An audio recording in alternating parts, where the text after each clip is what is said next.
Hello, thank you for joining me on my masterclass. Now, I got an email from a gentleman called Namdi. I've responded to him, but I just felt I should also do this video because what he said in his email concerns a lot of people. Now, he seems to believe that he's under a spell and that his village people have placed a spell on his lineage, so it's now a generational curse.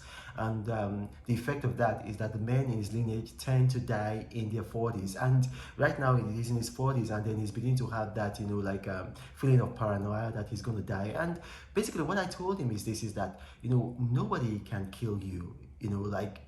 It's just a lot of people just have that feeling that people that can kill them remotely. It's not really true. For instance, if Satan could kill you, he would have aborted you. He would have caused your mother to have a miscarriage. But he doesn't have the power to do that. The mere fact that you were born means that God has a plan for you. You see, even if your parents were like illegitimate parents, what I mean is that maybe they just had fun, they didn't plan you. God planned you. That's why scripture says that it's appointed unto man to die once, and after that judgment. Even the day of your death, God has planned it. So remove from your mind, this idea that your village people, they've placed a curse on you. You're giving them too much power. Yes, I know, because I've traveled a lot in sub-Saharan Africa, very, very widely. This is a feeling that not just happens in Nigeria, it happens all across sub-Saharan Africa. A lot of people believe that their village people want to kill them. And the reason why sub-Saharan Africans die a lot in their 40s is because of our diet mostly, and our lifestyle. You see, man was not designed to eat meat, to eat red meat. We were not designed to eat meat generally.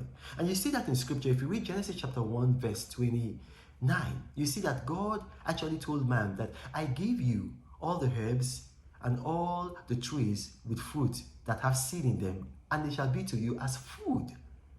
God said that. Take some time, read it by yourself. Genesis chapter 1 verse 29. That's what God said we should eat. Vegetables, fruit, plants, herbs. That's what God said we should eat.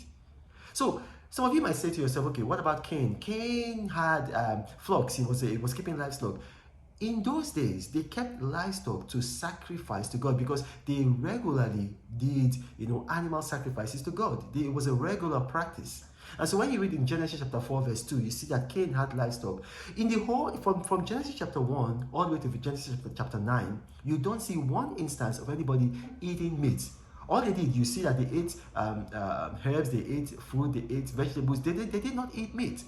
Now, why did man start eating meat? If you read it, Genesis chapter 9 verse 3, God said, as I gave you the fruit and the vegetable and the herbs, I now, look at that word now, read it for yourself, Genesis chapter 9 verse 3, I now give you the animals to eat.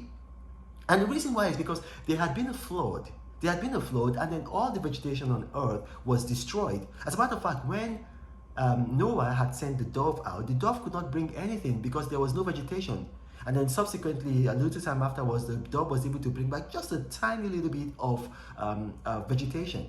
So there was no vegetation, and if God did not allow man to eat animals, because remember, Noah had a lot of animals in the ark, they would have starved. And so if you look at the lifespan of man, and you can find that in Genesis chapter 5, just start reading from the beginning. You see that from Adam all the way to Noah, they had very, very long lifespans. They had very long lifespans. You see, Adam himself lived till about 900.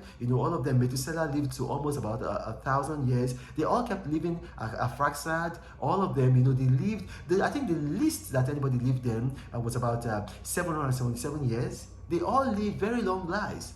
But then, after Genesis chapter 9 verse 3, when God gave man authority to eat animals, you see there was a very, very sharp drop in the life expectancy, the longevity of man. So, it went from about 700 years and then just started going down 500, 400, 300 until it got to about, it stabilized at about 120 years till about 70 years. That was what happened when man started to eat meat. And you see, even in Africa, when we eat meat, the thing is like, try to avoid red meat.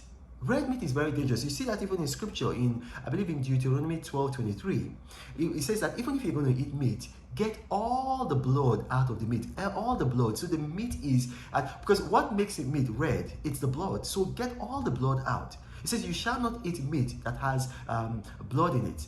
But we keep doing that in Africa, it's so delicious. And I actually thought it was just in Nigeria and Ghana until I started traveling around Africa. In Kenya, oh my gosh, they eat a lot of this. It's like what we call suya in Nigeria, but they call it nyamachoma. They eat it in Kenya, they eat it in Tanzania. It's an East African thing. And then I went to Zimbabwe, South Africa, I went to Mozambique. There's just a lot of red meat is consumed. And red meat will reduce your lifespan. You see, if you read, I believe it's in Daniel chapter 1, verse 8, you see that Daniel refused to eat red meat that the king's servant Arioch had given to them. He says, no, I'm not going to eat it, and the king's servant was scared. He said, what's going to happen when the king finds that you're not looking as good as the other young men? And Daniel told him, just test me. Give me only vegetables to eat. And then Arioch gave him vegetables, and after 10 days, he looked at him. He looked better than all the people who had been eating red meat. And look at me. I'm 47 years old.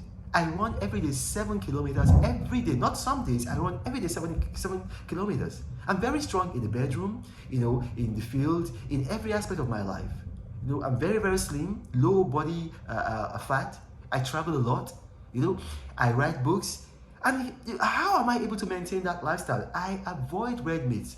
I eat organic food and I eat vegetables. I take a lot of fruit. I take vegetables. Because one thing you have to understand, and this is scientifically proven, if you eat a lot of red meat, too much red meat is actually poisonous to you.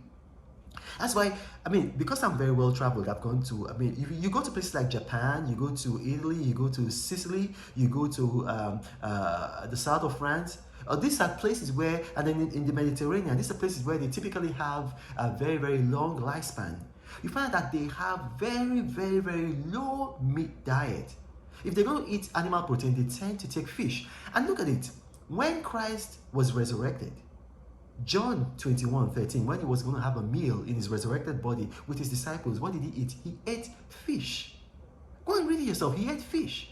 So try to minimize your intake of red meat.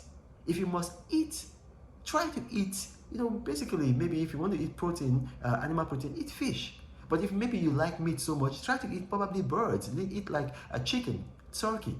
Avoid red meat. But if maybe you're so hooked on red meat you can't do without it, make sure you get all the blood out of it. You do not have a generational curse. Your village people, they are not that strong. A lot of times, these village people are just ordinary people who are struggling to survive. And then, you just believe that these are wicked and evil people. They are not. My name is Renan Mokri, and I hope that this message made sense to you. Thank you for watching, and God bless you.